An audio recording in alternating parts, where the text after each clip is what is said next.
À vue d'esprit, Catherine Erard.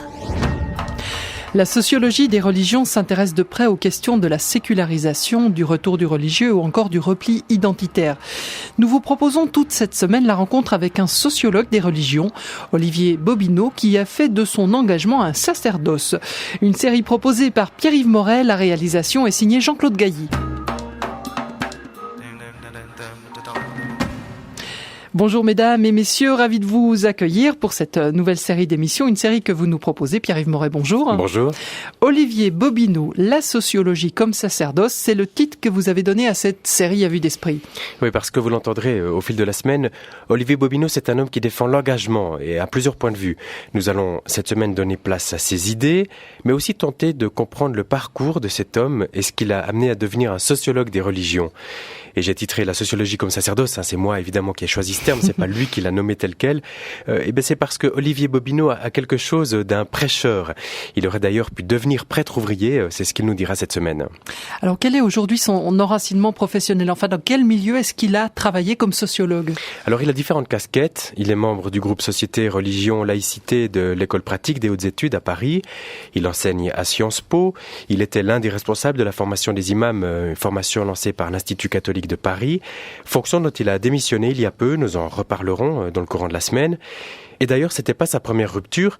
Il avait précédemment claqué la porte de la Mivilude, vous savez, la mission interministérielle de vigilance et de lutte contre les dérives sectaires. Départ suite à un désaccord sur l'analyse des milieux satanistes en France.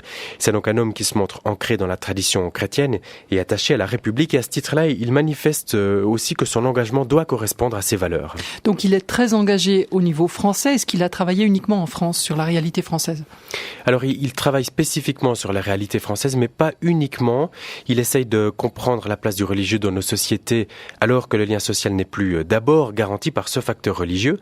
Mais il a aussi travaillé sur le terrain allemand. Sa thèse de doctorat s'intéressait aux réalités franco-allemandes. Elle s'intitule « Dieu change en paroisse, une comparaison franco-allemande », un livre qui avait d'ailleurs reçu le prix parlementaire franco-allemand en 2007.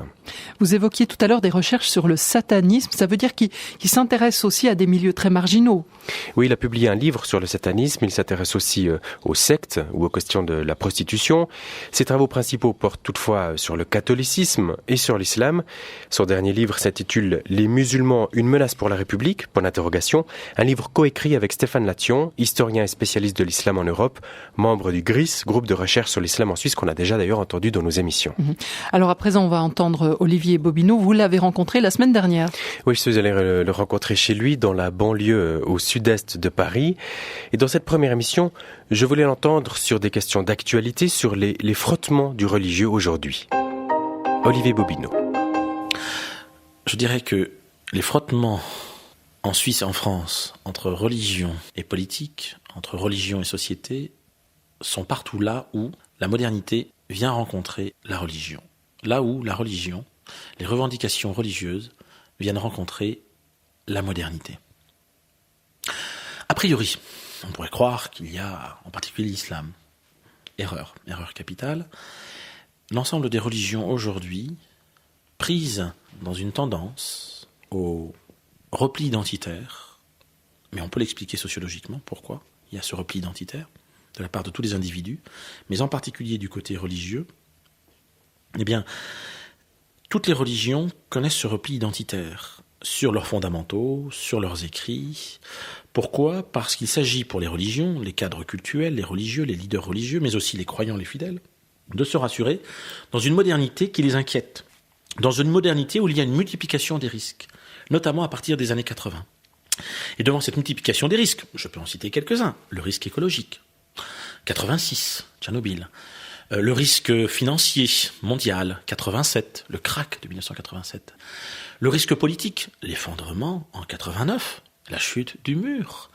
Les grands récits qui façonnaient la modernité, les épopées politiques, la chute du mur, c'est la fin du communisme, mais c'est aussi la fin des idéologies. Tout cela fait que l'individu, à la fin des années 80, il est perdu, il est inquiet. Un sociologue comme Alain Ehrenberg titre un très beau livre qui s'appelle « La fatigue d'être soi ». Comment être soi quand les grands repères ont été mis soit en cause, soit ont été dévaluées, décréditées. C'est ce que j'appelle la théorie des 7 P, les grandes autorités qui façonnent, construisent l'individu, c'est le père, le prêtre, le pope et aussi le pasteur, le prêtre, le professeur, le patron, la patrie, le prince et le parti. Et il y en a une qui les récapitule toutes, c'est le pape, qui est les 7 à la fois. Ces grandes autorités, y compris le pape, on le voit encore aujourd'hui, vont connaître une remise en cause, vont entrer dans une situation de crise, de légitimité, et les individus, ont peur. Et de ce fait-là, quelle est la solution qui s'offre à eux ? D'une part, soit le repli sur des certitudes, soit la capacité à inventer et à construire de nouvelles identités plurielles. Voilà pourquoi aujourd'hui, dans toutes les sociétés occidentales, où, au fond, la dernière autorité, quelle est-elle ? Quelle est la dernière autorité des sociétés occidentales individualistes ? C'est l'individu.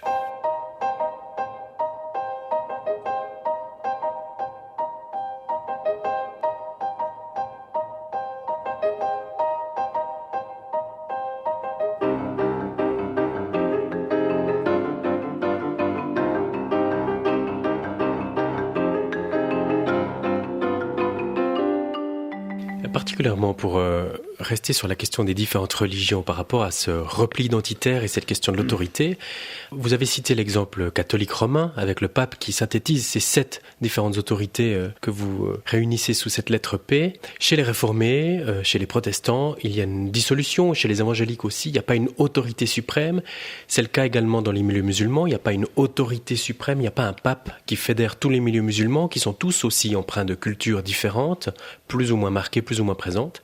Et chez les orthodoxes aussi, il y a un clivage dans les différentes traditions orthodoxes. Au fond, est-ce que l'une ou l'autre de ces traditions religieuses est plus à même d'affronter cette perte d'autorité aujourd'hui que vous analysez ? Quelle question ! On va partir du pape. Il y a un pape qui faisait autorité. C'était Jean-Paul II. Mais pourquoi faisait-il autorité ? Parce que c'était un théologien ? Non. Il avait ce qu'on appelle le charisme, en sens de Max Weber. C'est-à-dire cette capacité extraordinaire à l'oral, par sa présence, à s'exprimer en public, et expression publique personnelle qui rencontre un public. Il y a une condition, dit Max Weber, une condition objective pour qu'on reçoive le charisme. Il y a une condition subjective, il faut que la personne ait du charisme. Pourquoi est-ce que ce pape était charismatique ? Précisément parce qu'il avait des capacités, certes, mais que, en face, quelle est la dernière autorité ? Je l'ai déjà dit, c'est l'individu. Or, qu'est-ce que le charisme ? Si ce n'est, d'abord, une capacité individuelle. Le pape actuel n'a pas de charisme. Il n'a pas cette capacité individuelle. Ce qui fait qu'en face, les individus ne le reçoivent pas. Première chose. Je continue le raisonnement. Autrement dit, y compris dans les mouvements protestants, quand on voit ce qui se développe et ce qui marche, mais ce qui marche dans toutes les religions, y compris l'Église catholique, c'est la charismatisation. C'est-à-dire, c'est l'introduction émotionnelle de l'autorité individuelle au cœur du dispositif communautaire religieux. C'est là, je vous interromps, c'est là que vous voyez aussi le succès des mouvements charismatiques du côté catholique ou du pentecôtisme pour les traditions protestantes. Oui, du pentecôtisme, des évangélistes. Alors vous avez dit justement le succès des charismatiques. Attention, depuis quelques années, les charismatiques connaissent des difficultés. Pourquoi ? Parce qu'ils se sont fait routiniser, dirait Max Weber. Ils sont rentrés dans la routine de l'institution. Ils se sont institutionnalisés. Or, précisément, quand on devient institution dans la modernité, elle qui ne reconnaît que comme institution l'individu, il n'y a plus correspondance, il n'y a plus écho. Donc les mouvements charismatiques, y compris l'un des facteurs explicatifs de leur crise, c'est qu'en s'institutionnalisant, ils ont perdu cette capacité charismatique individuelle. Donc, charismatisation, aujourd'hui, au cœur des dispositifs religieux, voilà ce qui fonctionne, voilà ce qui attire. J'ai fait une étude dans un diocèse récemment et il était facile de montrer que les prêtres, anciens modèles si l'on peut dire, à la fois Vatican II, connaissaient des difficultés, à force d'avoir voulu moderniser l'Église, leur dit-on, certains fidèles disent « vous êtes, entre guillemets, trop moderne, vous êtes allés trop loin dans l'individualisation, finalement, du croire. Et nous, ce dont on a besoin, c'est des certitudes. » Bon. Dans ce diocèse en particulier, on fait appel à des prêtres qui viennent d'Afrique noire, parce qu'on n'a plus de prêtres en formation dans les séminaires français, ou de moins en moins, c'est le moins qu'on puisse dire. On observe que ces nouveaux prêtres vont avoir un relatif succès dès lors qu'ils vont jouer deux registres. Premier registre, les certitudes. Concrètement, la famille, elle est comme ça, le modèle c'est la Sainte Famille, on s'oppose au mariage de personnes de même sexe, etc., etc. Et deuxièmement, la charismatisation, c'est-à-dire la manière de faire des gestes, bien, ça correspond à certains besoins des individus croyants, en l'occurrence catholiques contemporains. Alors, là, ils viennent d'Afrique noire, et ça peut fonctionner, mais il y a aussi dans les séminaires des individus qui sont repliés sur leurs propres certitudes et qui vont, j'ai fait aussi une analyse là-dessus, dans 2 autres diocèses de l'ouest de la France, en l'occurrence, là, où on voit que là, il va y avoir un choc, puisqu'à un moment donné, malgré ces certitudes, ces prêtres vont devoir, dans leur paroisse, s'adapter à la mobilité des gens, au changement social, aux difficultés de la vie quotidienne. Et que ces certitudes, eh bien là, vont être en tension. Alors ça, c'est pour les milieux catholiques. On a parlé des milieux réformés, protestants, un peu. Pour les traditions musulmanes, comment cette question de repli sur soi devant une société où l'individualisation prime, en tout cas ici, sur le continent européen de plus en plus, quels sont les types de réactions dans les milieux musulmans que vous observez ? Alors là, je vais peut-être choquer vos auditeurs, et je vous suis dans la question, c'est-à-dire que d'abord, il y a plusieurs islams. Mais c'est capital. C'est capital de comprendre que je n'ai rencontré aucun musulman qui était d'accord avec un autre musulman. Soit il n'a pas les mêmes origines, il ne vient pas du même état, de la même cousinerie, du même clan, de la même école juridique, la même tradition orale. Bien. Donc, première chose, il y a plusieurs islams.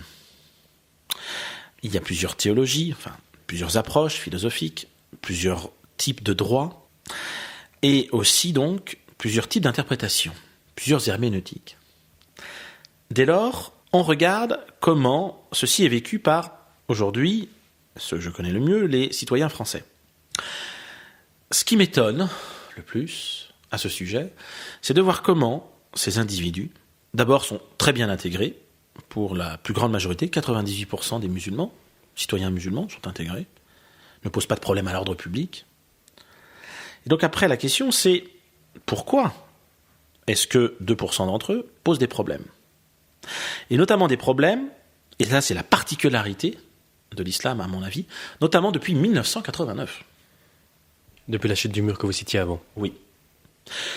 Comme toutes les autres religions, l'islam, comme la tradition catholique, protestante, orthodoxe aussi, je pense là à des travaux de Nicolas Kazarian, comme ces traditions religieuses présentes en Europe, occidentale industrialisée, elles connaissent le repli identitaire, ça on l'a bien compris, face à la montée des incertitudes qui viennent questionner les individus. Maintenant, s'ajoute à l'islam un facteur supplémentaire. C'est qu'elle est devenue, c'est du moins la thèse que je défends, dans le dernier livre, Les musulmans, une menace pour la République, c'est que l'islam est devenu le grand adversaire des sociétés occidentales. En tout cas sur le plan psychologique, c'est ça. Sur le plan psychologique, sociologique, et donc aussi entretenu par les médias. Ça veut dire quoi, le grand adversaire ? Ça veut dire que les sociétés occidentales d'après-guerre ont fondé leur imaginaire politique contre le barbu bolchevique, le rouge, le communiste, le barbu rouge, et qu'en 89, il va y avoir une substitution du grand adversaire, et nous allons avoir comme ennemi, grand adversaire, le barbu musulman, le péril vert. Du péril rouge, on est passé au péril vert.